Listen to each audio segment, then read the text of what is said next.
Imvugo yuzuye urwango y'Abanyakenya ikomeje gututumba biyama Abanyarwanda, Abarundi n'Abagande n'abandi banyamahanga batuye hano muri Kenya.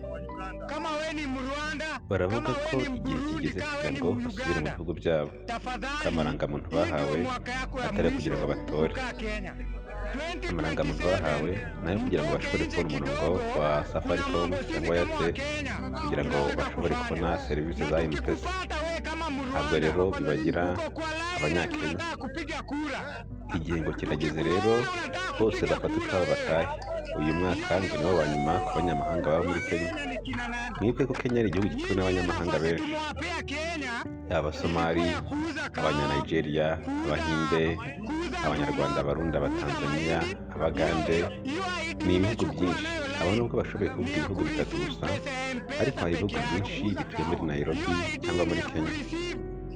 Ibi byose biterwa n'iki kugira ngo ibihugu byose byisange hano muri Kenya? Muri Kenya ni igihugu giha uburenganzira abantu bwo kugira icyo bakora. Haracyari ubucuruzi bwo ku mihanda, nta hantu ushobora kubona ibiryo byo ku muhanda kandi amafaranga akaboneka.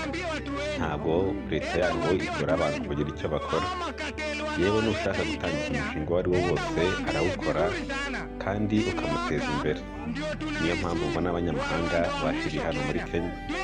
Ariko rero igihe kirageze batahe basubira iwabo. Ikibitera nta kindi ni uko badashaka umuperezida uriho William Samoei Ruto, cyane ko amaze gutsindwa ahantu henshi. Inama wagira Samoei Ruto ni iyihe? Samoei Ruto ntabwo akunzwe n'abaturage ayoboye kugeza ubu.